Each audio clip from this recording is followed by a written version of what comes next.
Welcome to the Dynasty One podcast. I am your host, Carl Safchik, and tonight I am joined by someone who I hope would come see me if he was just a few minutes away, and that's Eric Carter. How you doing tonight, Eric?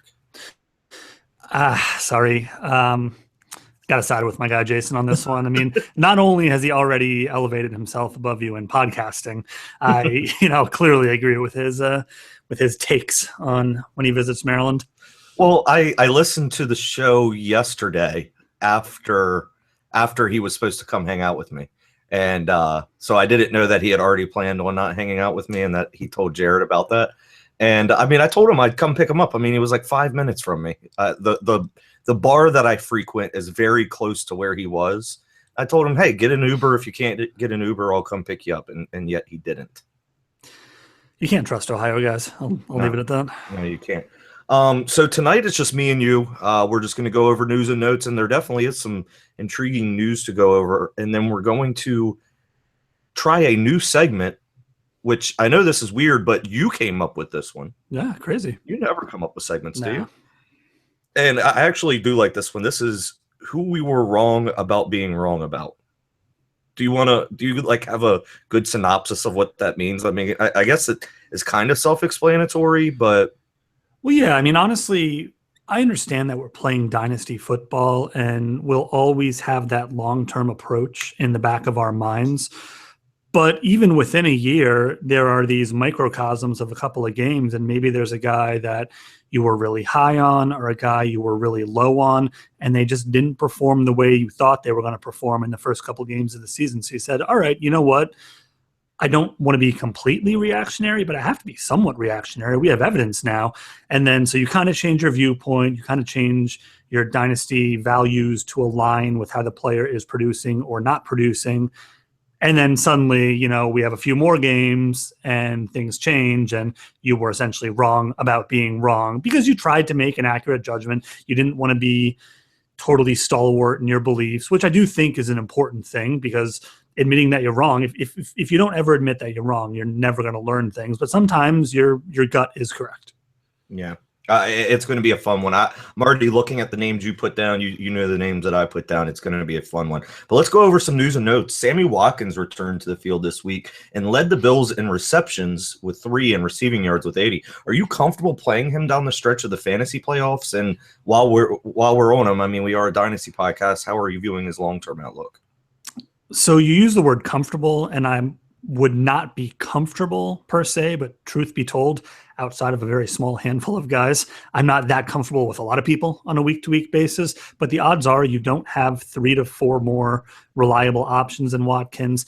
And we already know that his upside is immense based on last year's numbers. There's probably unmatched by like 95% of the receivers out there. There's only a small handful who can do what he does. And to that point, remember, this is what he did after the bye last year. So his weekly finishes were the wide receiver 3, 66, and 54, which are not very good. Then he closed the season as the wide receiver 6, 13, 15, 6, 24, and 6. So he was a PPR wide receiver 2 or better in 7 of those 9 games with 6 top 15 finishes. That's insane.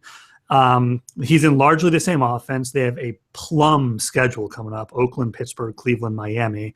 I'm actually kind of kicking myself right now because, we have this Dynasty One RSO league, and this is going to sound kind of foreign to you, but much like Jared and Jason, I'm actually in contention.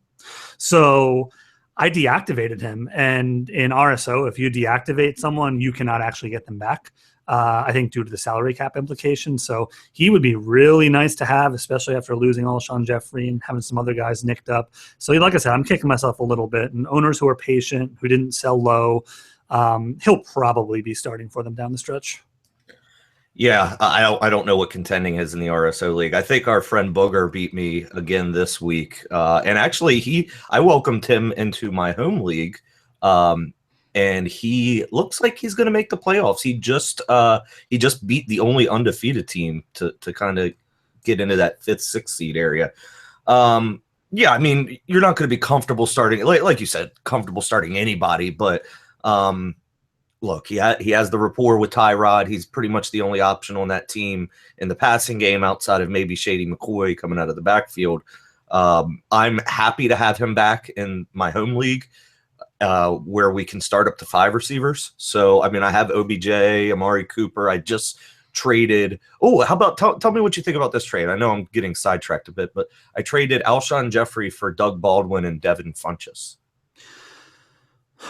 Yeah, I mean, I'm contending, and I don't know what to make not. about Funchess, but for contending, I think Baldwin is a good buy because he has been playing well. I know we're going to touch on him a little bit later. He's been playing pretty well. He's definitely a starter if you can start 5 receivers for sure. Yeah, so Funchess, I think the jury's still out on him. Yeah. That was kind of like a throw in. I think the person who traded him to me and I agree. If he's not contending, I think it was a good trade for both of you. I agree, and that's what I told him. It's my cousin. I believe that if I was in his situation, and he's looking at maybe getting the 101, so getting Doug Baldwin out of his lineup is probably a good thing. He's in contention for the 101, and yeah, so he doesn't have those points, so he's more likely to get the 101. And for some people, and I think myself included, I think maybe Alshon Jeffrey's the better long-term prospect. He is a year and a half younger. But back to Watkins, I think that he is startable down the stretch. Let's move on. Colin Kaepernick is the QB2 using 4 points per touchdown. Actually, Chris Raybon pointed out earlier that he's the QB3 behind Aaron Rodgers and Kirk Cousins. I have him as 2 behind just Aaron Rodgers, I believe it was. And since being named the starting quarterback. So the last 4 weeks, weeks 9 through 12, I guess technically he was announced to be the starter in week 8, but they had the bye. So since he's been starting weeks 9 through 12, he's the QB2, QB3, depending when you're scoring. It's unlikely he returns to San Francisco next year, but should we start considering him near the elite player that he once was? So here's the thing. He had a really good stretch in 2012 when he came in for Alex Smith through 2013, but he progressively got worse, and then he kind of bottomed out last year.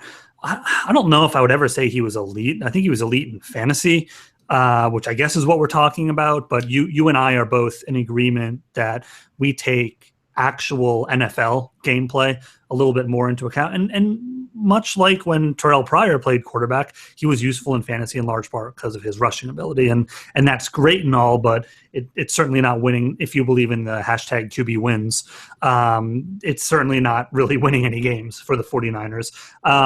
Now, looking at his numbers this year, a lot of them are still pretty terrible. 55% completion on only 6.9 yards per attempt. He's already been sacked 18 times, despite only playing for roughly half the year. I will say, though, I don't think it's crazy to assert he stays in San Francisco. There's no guarantee they're going to get anyone better in the draft. Either way, if someone's like, oh, Colin Kaepernick, he's back, like I'm getting out right now. Like if I would probably get out for a 3rd-round pick. I think a lot of those stats that you threw out, and we are both in agreement that real life stats are a little bit more important in Dynasty than they are in like redraft fantasy. But I think we need to keep in mind the talent around him, or more specifically, the lack of talent around him. So I'm not really too concerned with his efficiency metrics. I mean, I am concerned with him, but how much can we really use them when he's not on a decent team?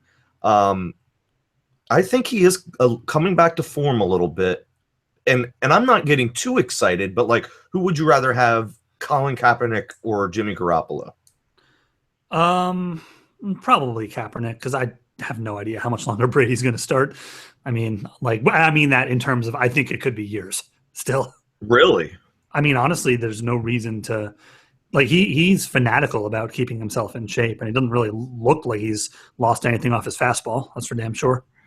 Yeah, man, 39 years old, though. I just, eventually we're going to be right. Like, remember when I know you and I went through this, and you were more on the correct side than I was. Remember when we just kept discounting Marshawn Lynch like 4 years in a row because he's going to retire soon. Well, for 3 of those years you were incorrect and probably should have had him in your top 5 of dynasty running backs. And then the last year you end up looking correct, so you're like, hey, I got out on Marshawn. Well, you were incorrect 75% of the time. Yeah, I have a feeling that's going to come into play later on with the guy that I was wrong about being wrong about. No spoilers, though. Okay. And then maybe that's the case with Tom Brady, but at 39 years old, I'm getting out from underneath Brady. And I think I actually would take Colin Kaepernick because you're looking at over Brady. Yeah, because no way, man. But Kaepernick's outperforming him right now. I mean, he's scoring 27 points a game, though. I mean, who are you going to rely on down the stretch? Like Tom Brady to just be Tom Brady, or Colin Kaepernick to keep playing over his head? Kaepernick has a better fantasy schedule upcoming than Brady. So if we're looking at scoring right now, I mean, maybe Brady retires in the offseason. I know that you think there's years ahead, and maybe we are talking about the outlier, the exception to the rule, but quarterbacks don't play until their 40s. No, I agree, I do agree that you don't want to bet on outliers for sure. But if I was to look at the quarterback landscape amongst these quote unquote elderly guys, Brady, like, he would be the next Brett Favre, sans dick pics and multiple teams. Sure. Although we haven't seen Giselle's cell phone. That's true. And he destroyed his cell phone, so right. Probably because of dick pics. That's the only reason I ever destroyed my cell phone. We mentioned Aaron Rodgers. He threw for 300 yards and 2 touchdowns Monday night against a solid Eagles defense and is currently the QB1 in fantasy this season. Did Dynasty gamers give up too soon on A-Rod? I have him as a QB2 behind Breeze, at least at the site that I look at, but the point remains it's splitting hairs. I think they're like separated by 7 points, maybe. Sure. So he's obviously an elite guy.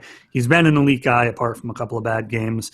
And I know that people preferred younger options like Andrew Luck and Russell Wilson. And I don't think that that's misguided because Wilson hasn't been great this year.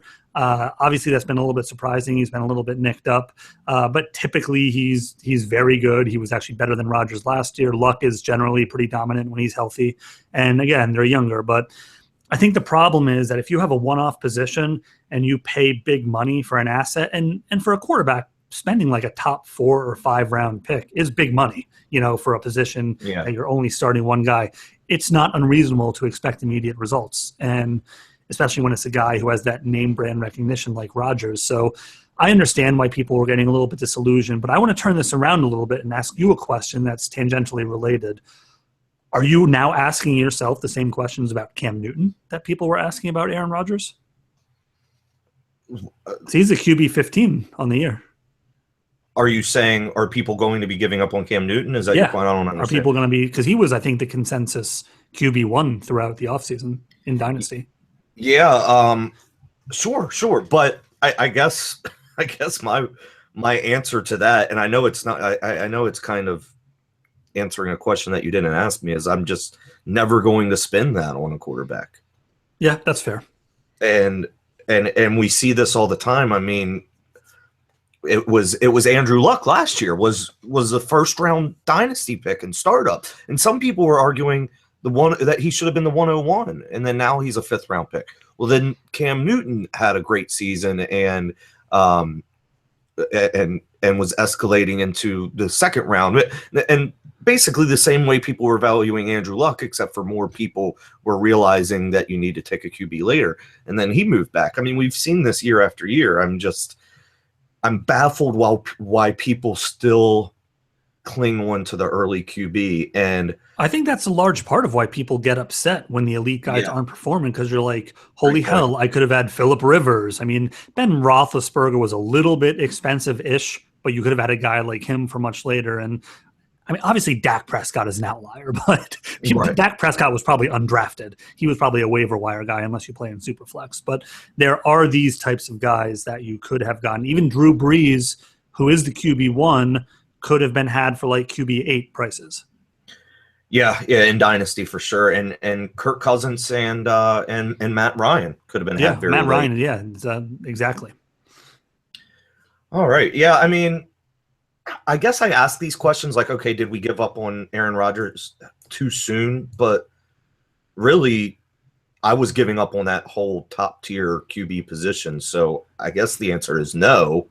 But if, I guess when we discuss quarterbacks, we almost need to start just looking at it in a 2 QB lens, because otherwise it's going to be the same answer all the time. Yeah, honestly, I don't know if I'm going to do any new drafts next year, but if I do, I'm just loading up on running backs and wide receivers and then quarterback and tight end will stream, especially because tight end is like quarterback on steroids. This year, I think 75% of the guys could have been had in like the hundreds, according to the offseason ADP. So, yeah, I think that's why people get a little bit disillusioned. When you have these one-off positions that you're getting replaceable production down the line, it feels like a mistake when they're not performing the way you expect them to. Yeah, I agree. The one exception, I'm in the Capitalist Pigs league that Scott Fish put on, and that's a 14-team super flex. So QBs are at a premium there. And I got Mariota, Russell Wilson, and Kirk Cousins in that league, and then also loaded up on wide receivers. So that is obviously an exception. Normally, when Superflex is an exception in general. And actually, I don't want to get too far derailed here, but don't you kind of feel like Superflex should start to become the norm in fantasy football? Absolutely. One QB just makes no sense. It's completely mitigating the most important position in the game. Absolutely. And I've started to wonder how, and this is maybe something that our listeners can tweet us. I'm at Carl Safchik and Eric's at EDH_27. Let us know. Like I want to take my current league into Superflex, but how do I do that? It's a 1 QB 12-team league. Do I say, hey, in 3 years it's going to be Superflex? I don't really know how to do that. I think you do 1 year's notice and open up your rookie draft to free agents as well. I mean, obviously that's oversimplifying it, but I agree with the notion that you have to give some kind of notice. You can't make a dramatic change like that. But I think I'm in 6 leagues this year, 1 redraft league, and that might be the only one that's not Superflex. And I don't think I would join another league at this point if it wasn't Superflex. It doesn't make any sense to me. So it's almost been a full calendar year since Todd Gurley ran for more than 85 yards in a game. Let me repeat that. It's been almost a full calendar year, so almost 16 games since Todd Gurley ran for more than 85. I was going to put 100, but then I was like, oh, well, he hasn't really even approached 100. My question is simple, Eric. Is Gurley a bust, or are we just seeing the effect of a bad offense as a whole, that the effect that can have on a player? Yeah, he's definitely not a bust. That was evidenced by last year when he was the PPR RB9 in 12 starts on an offense that threw for the fewest yards in the league. The fact is they have bottom barrel quarterback play, they have bottom barrel offensive line play, and they have bottom barrel coaching. I mean, this is a guy who would rather give targets to Benny Cunningham than Todd Gurley. At least he's gotten a little bit more involved in the passing game, 3+ receptions in 6 of the last 8 games. They just have no playmaking ability outside of, believe it or not, Kenny Britt, I think, is their playmaker. I don't think they have any other playmakers. And you know that I was huge on Tavon Austin in the offseason. He is not a playmaker, at least not this year. He had a nice catch this past week. Yeah, he scored a touchdown. Naturally, nobody started him. But I think we just saw way too much.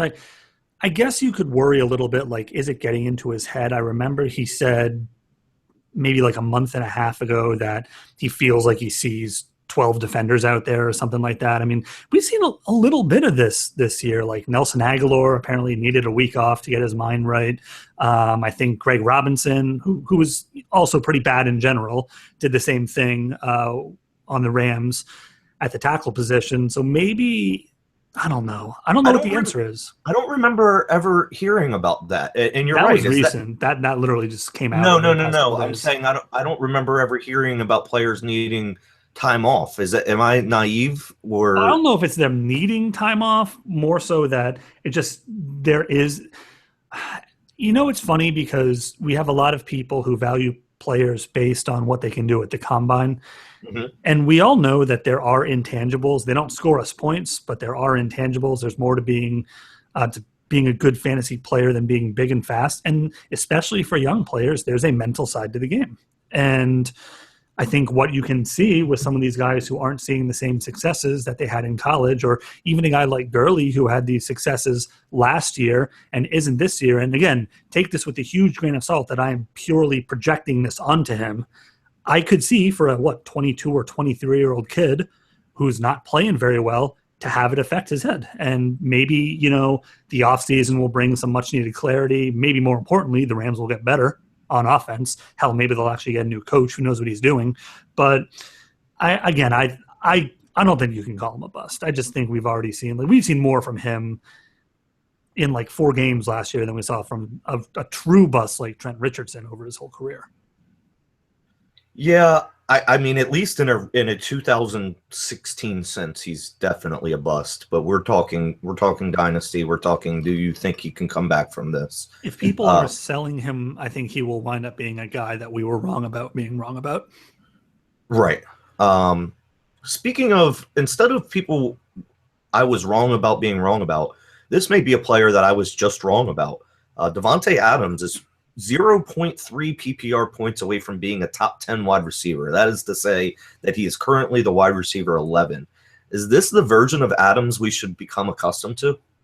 So Adams was taken so highly prior to his rookie season in startup drafts, and then was terrible, and then dropped, and now is playing better. So he's gone back up. So were we wrong about being wrong about him at this point? I'm not exactly sure. It's interesting because he's like this, to get all mathematical on you, he's like this sine curve. He's just going up and down, and his value is going the opposite way. People can't seem to evaluate him the right way. He's clearly playing better. It should be noted that Aaron Rodgers is playing better, and that's coinciding with that. And also the fact that it's entirely possible Randall Cobb is just not all that good at football. So with the exception of... Or maybe not anymore. I mean, he definitely once was. But that's just it. That's kind of my question. Was he ever that good at football? Yes. Or was he a byproduct of... Look, I think Jordy Nelson is incredibly good at football. I think Randall Cobb was good for that 1 year. But then I look at the Packers' stats, and did they just prop him up with their aggregate numbers? That's what I'm asking myself about Davante Adams right now. I don't know. His November ADP was 65, and I think that's about to jump up. I don't think it's unreasonable to say he's going to jump up to like the 35 to 40 range in December ADP. Yeah, I was going to say 4th round, yeah. I'm probably cashing out at that point just because we've seen enough bad from him. And he's still dropping passes, not last night, but I don't know. I think he's in the gray area between we completely blew it and he's not as bad as we thought he was either. I think this just goes to show that no matter how much off-season analysis, no matter how much info we get, that the light can come on, whether it's a player just deciding to work harder or just the analogy I just gave, the light coming on. Sometimes you just get it, and it seems like maybe that's happening with Adams because, I mean, that one touchdown catch he made Monday night was really nice. A stranger at the bar with me, both of us were like, wait a second, that wasn't an interception. So I think that if you bought Davante Adams this offseason with hopes that this was going to happen, then you were wrong. But because there were no signs pointing to that. But we do have to adjust now that he is playing different. I don't think that he's a long-term wide receiver 1, which is where he's at right now in PPR scoring.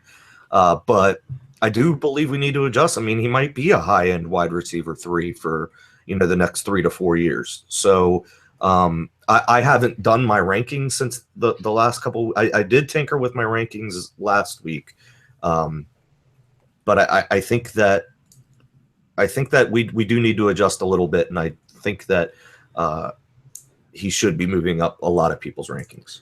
Yeah, I mean, if you bought him at his low point this offseason, and especially if you're contending, there's zero reason to not ride the lightning. Just see what's going to happen. If you are maybe not a great team and you don't think it's sustainable, he's one of those rare type of guys where he's a young guy who's playing well, but you might actually be able to cash out and get even more in terms of draft picks or other young players and possibly even have a more valuable team at this point next year.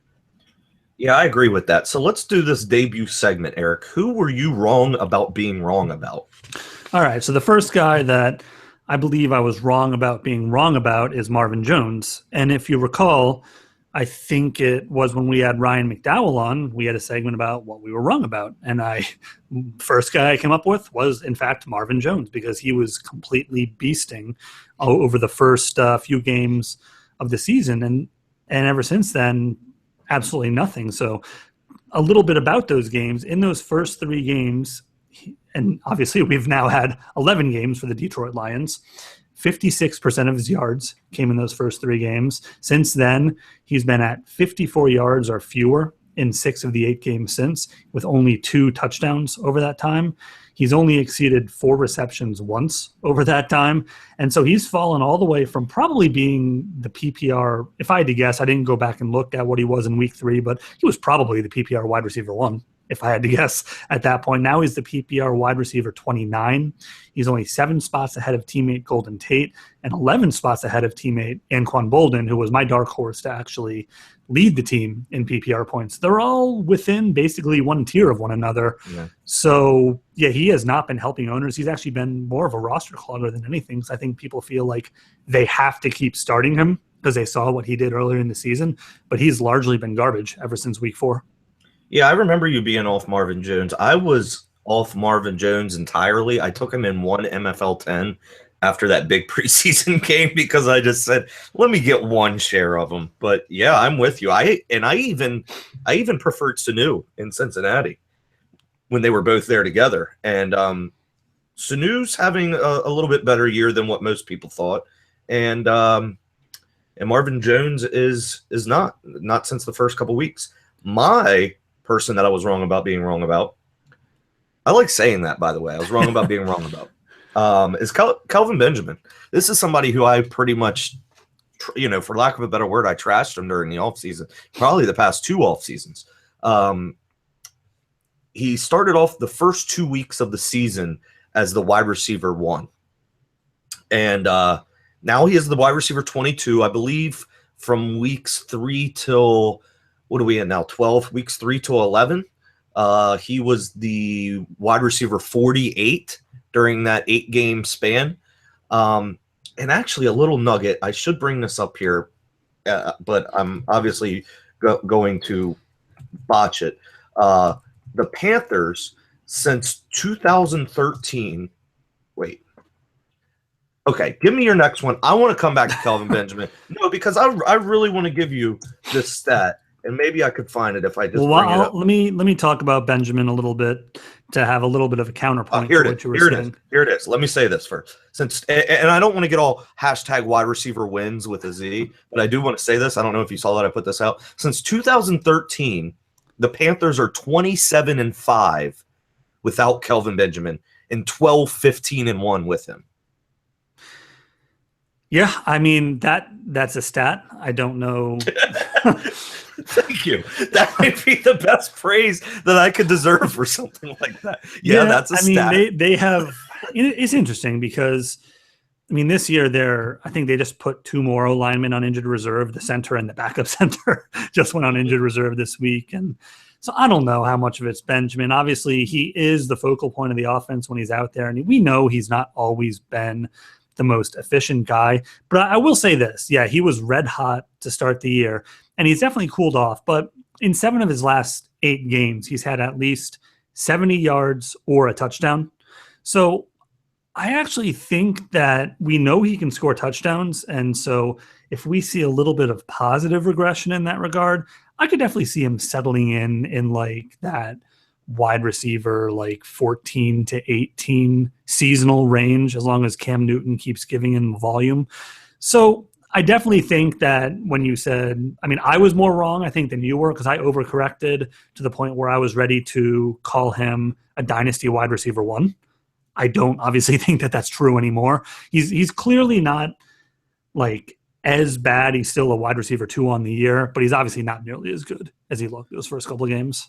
All right, who's your next person you were wrong about being wrong about? So the next person that I was wrong about being wrong about is the guy I alluded to before, and that is the one, the only Christine Michael. The Packers, Christine Michael. Listen, this was like this perfect the Redskins, the Cowboys, Christine Michael. So the Seahawks again. by way of being on the Seahawks, I think on 3 separate occasions now.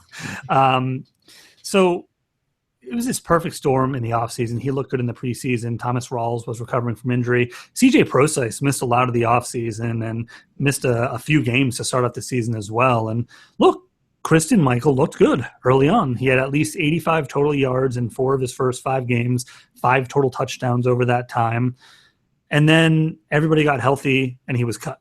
So this is once again the NFL trying to tell us something. This is Pete Carroll trying to say, he's definitely not one of my 2 best running backs. And since I guess he must just be useless on special teams, I don't have any use for him as an RB3. Now, of course, Prosise got hurt. We don't know how well Rawls is going to do if he's like basically the only healthy guy there now, along with Alex Collins. But listen, this is something that, and I've been guilty of it myself with players. Like I never got out on a guy like Andre Ellington when the getting was good, for example. The way to play Christine Michael was to sell like almost immediately because he gained so much hype because of what you mentioned earlier. People thought that Marshawn Lynch was either going to retire or the Seahawks were going to get rid of him. And if you sold him at peak hype for like a rookie pick, it was probably going to be a top 5 rookie pick. And odds are you would now have a guy who was scoring you points for a couple of years now. Now, of course, if you bought him this offseason, that was playing it right too. And since I get plenty wrong, I'm going to toot my own horn here a little bit. We have a supplemental draft in one of my dynasty leagues where basically it's, we email what pick we're willing to bid to an impartial party who's not a part of the league. And I said, what the hell? I'll give my 2017 4th round pick. I'll bid that for Christine Michael. And you know what? He helped me win for the first, 6 games of the season, and I'm going to be a playoff team. And odds are if he does something good with the Packers for like one instance, I can probably sell him for at least a 4th round pick. But if you held him all these years, much like what you were saying with Marshawn Lynch, it's basically the opposite. You were not right about him because he had 5 good games this season. You were wrong for a very long time. You were briefly right. And then you should have gotten out when he offered you like the 19th time to sell high. Right, exactly. And, I was told on Twitter from somebody who I had a disagreement with in 2013 that, you were wrong about Christine Michael. And I'm just sitting there thinking, like, wait, did the last 3 years not exist? It's weird. I don't recall ever seeing any concessions about that. I'll just leave that out there for our loyal listeners to stew on a little bit. Yeah. If you want to ask that guy, I know some of our listeners will know who we're talking about. If you want to ask him, if he still thinks he's right on Christine Michael, I'd appreciate that. The next player that I was wrong about being wrong about is Kirk Cousins. He had, I don't have the stats in front of me for the first 2 games, but he was horrible in the red zone, or the offense in general was horrible in the red zone. People were saying he wasn't living up to that franchise tag. They were 0-2 since then, and even including then, he's the QB6 on the year. I think since the last 4 weeks, he's the QB2.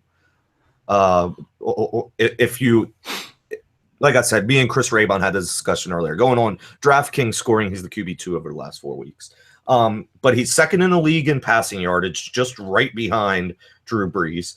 He's the QB6 in scoring. He's one of only 7 quarterbacks to be over 200 points.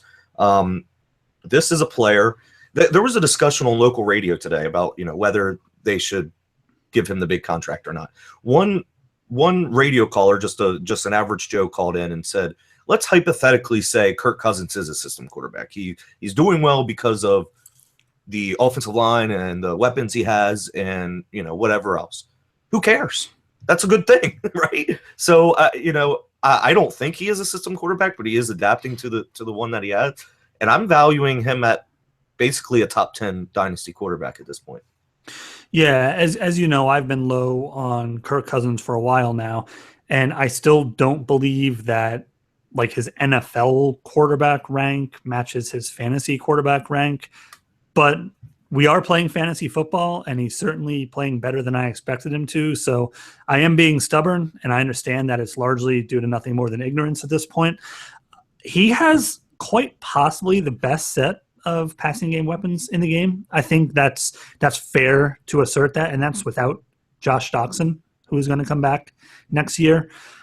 Here's my question to you. Are you holding or selling Kirk Cousins in Dynasty? You're holding? Yeah, absolutely, because I think he gets signed. I think at some point Scott McLuhan has to admit to his mistake of this previous offseason and sign him. And at the very least, they said they're willing to franchise tag him again, which I think would be a disaster, but I think that that's just what they're saying publicly so they can try to negotiate behind closed doors. Where would you rank Cousins? And I know that you don't have rankings in front of you. Would you rank him ahead of or behind Matt Ryan?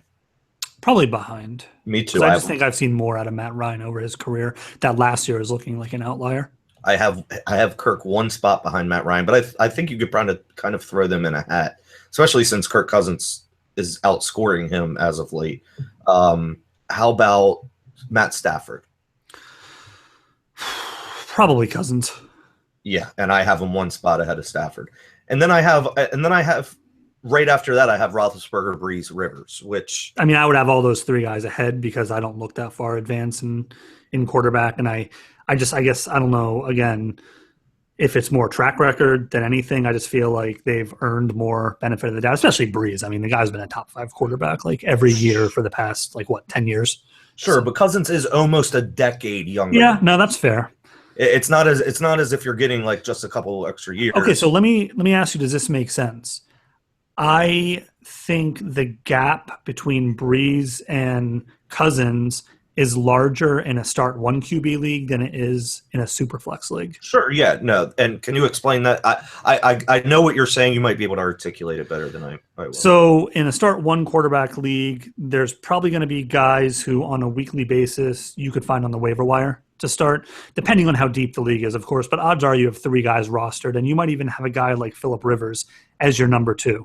In Superflex, you're starting 2 quarterbacks. They're a lot more valuable. And then to me, that's when age becomes a larger factor because it's not easy to find other talented young quarterbacks. Yeah, absolutely. So you're trying to get production above baseline exactly in a 1 quarterback league. All right. Who's your next person you were wrong about being wrong about? Do we? It looks like we probably have time for one more. Yeah, that sounds good. So my last guy who I was wrong about being wrong about is Saints receiver Brandon Cooks. Now, I, as you recall, was vehemently opposed to him this offseason. I didn't think that his price tag made any sense. He was right on the periphery of the first round in startup drafts, and he kind of made me look like a fool over the first 5 weeks. He had these 2 massive games, I think of 140 plus yards and maybe 3 total touchdowns across those 2 games. But what's crazy, and yes, to an extent, this is definitively cherry picking, but his longest 2 receptions on the year, one was for, I think, 95 and one was for 87, are 25% of his he has a 98-yarder. Or 98, yeah. So, I mean, that is kind of crazy. And someone put out a crazy stat there that, like, when Cooks goes against cornerbacks who run sub 4.4, his efficiency drops, like, way down versus when he's matched up against guys who run, like, a 4.6 or later. And honestly, I've made the comparison that he is a rich man's Devery Henderson. And I kind of stand by that because he had those 2 massive games and he's had a lot of clunkers. Hell, he wasn't even targeted this past week. He has 6 touchdowns and that's saving him. But do you think you're getting what you bought if you invested like a top 12 to 15 startup pick on him right now? Yes, because I don't think I personally don't mind volatility. I'll take the big game along with the stinker as long, like, because hypothetically if you have 2 players like that, they could cancel each other out, which is fine with me. Or you might need you might need both of them to have a big week 1 week, so you don't really know when you need those points and when you don't. I mean, he's the wide receiver 12 right now, so I think there is a little bit of cherry picking to your Brandon Cooks argument. But I think your strategy is you want to have value over baseline every week rather than me. I will take it in spurts. So for your strategy, yes, you were wrong about being wrong about him. but I'm more comfortable with the up and down guys. So with him being the wide receiver 12, like personally, I think you were just wrong about him the way that I value wide receivers. I mean, like, for example, obviously he's hurt now, but he was going right around a guy like AJ Green in the offseason. I mean, who would you rather have in Dynasty, Brandon Cooks or AJ Green? I'm shocked that you even have to think about this. I mean, AJ Green is just so much better at football. The only thing Brandon Cooks really has is age. Yeah. AJ Green has 8 more points than him on 1 less game. Well, I guess we could call it 2 less games. Yeah, again, I mean, it's like I said, this is an argument for basically what is the way that you play fantasy football, and obviously you and I are approaching things very differently, which is perfectly fine because I want to see where I actually have my rankings, because I do believe I had AJ Green ahead, but this might be before the injury. Yes, I had AJ Green as my wide receiver 6, and I had Cooks as my wide receiver 13. So, the injury does factor in a little bit. But yeah, like you said, I guess it comes down to roster construction. I personally really don't want guys who have the potential to just crash on you like literally half the time. If I want that, I'll buy a guy like Kenny Britt in the 15th round.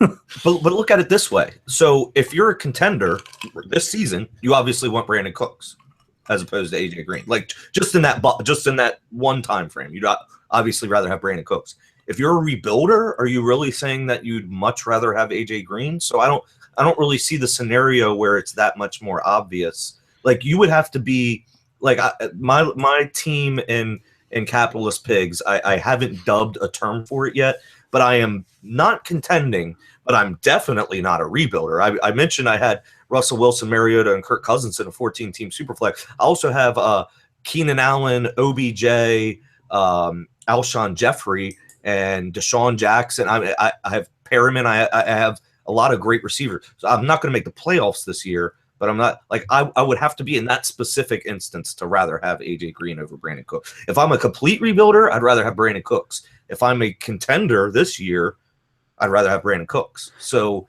there's no scenario where I would rather have Brandon Cooks over AJ Green. I just don't think. I mean, Green is still clearly in his prime, and I just think he's so much better at football than Brandon Cooks, who's not even the number 1 receiver on his own team anymore. I'm not disagreeing with that, but we are talking about fantasy rather than reality. And you seem to think some of these older quarterbacks are going to play longer than I do. So if Cooks is going to be tied to Drew Brees for the next 3-4 years, then that's I tweeted out something the other day that all of Brandon Cooks, Michael Thomas, and this was prior to this week, so there's probably been a slight fluctuation, but all of Cooks, Thomas, and Willie Snead average between 7 and 7.5 targets per game.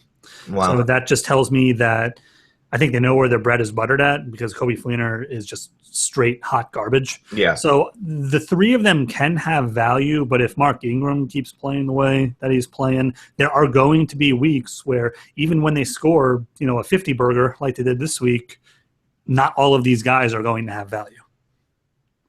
Hey, let's give the Rams a little bit of credit. The Saints did not score 50 points on them. They scored 49. Okay, that's true. Yeah, that's fair as fair. Yeah, isn't it crazy that Michael Thomas is the wide receiver 1 on that team so quickly? Yeah, I mean, honestly, it's like I said. You and I were both big Willie Snead guys, and this is nothing against Willie Snead because obviously he's the second best quarterback on the team. I was just about to say the same thing. But yeah, it's again. I mean, that really, again, it didn't come out of left field because we knew he would be good. I just didn't think he was gonna blow by both of those guys so quickly. My buddy Matt Kelly said that he wasn't even the best Michael Thomas coming out of the draft this year. So might have to get him on soon to defend that. All right, well, we're running out of time. My other ones were Doug Baldwin and Matt Jones. Matt Jones isn't even on an active roster anymore. On the opposite side, I don't know what you were wrong about on Doug Baldwin. I thought you liked Doug Baldwin. I do. I don't think he was performing very well in the very beginning of the season, along with Russell Wilson. Okay, so you're I was more curious to see like I didn't realize you had dipped on him so much, but No, I guess I didn't, but I mean, he was just having such a great end of the season in 2015, and people were like, "Oh, well, it's a fluke," and then he did it again. Well, it's still a kind of small sample size, and then he put up 3 more touchdowns, and they're like, "All right, well, he's going to come back down to earth because he's undrafted and he's short and whatever else, whatever other reasons they just didn't want because to admit Tyler that he Lockett. That was a big thing too, yeah. And man, Tyler Lockett, I said was like a rich man's Tavon Alston, and they might just be both poor man's something.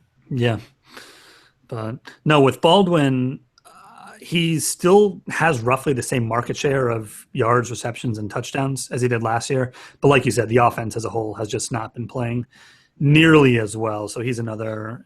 Yeah, but he's the wide receiver. He's the wide receiver 13, Yeah, and AJ Green will probably fall off that list soon. So it will probably be considered a wide receiver 1 when it's all said and done. And everyone pretty much said that his workload wasn't as sustainable. Right. Yeah. No, I agree. I think he's one of those guys, much like Emmanuel Sanders, that people were wrong about for a while, and then when we saw all this fantasy goodness, people were like, "Oh, he's too old for me to value him highly now." So they found another reason to not value him highly. So I was just like we said with Marshawn Lynch. I've been wrong this long. I'm bound to be right eventually. Right. Exactly.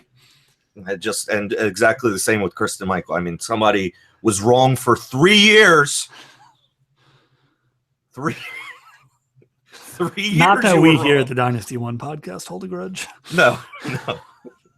Definitely don't lose any sleep at night when Kristen Michael was bad for 3 years, was cut from 3 different teams, re-signed to another one, was good for a couple weeks, then cut again, and has 1 carry in two games. But no, I'm not bitter at all that somebody would throw it in my face once he has a couple good games. All right, well, I think that wraps it up for us tonight. It was good talking to you as always. Yeah, absolutely. We got a little bit of rage on, which I enjoy. No, I've been listening to a lot of Rage Against the Machine. There you go. It's it's pretty appropriate in this world that we're living in today.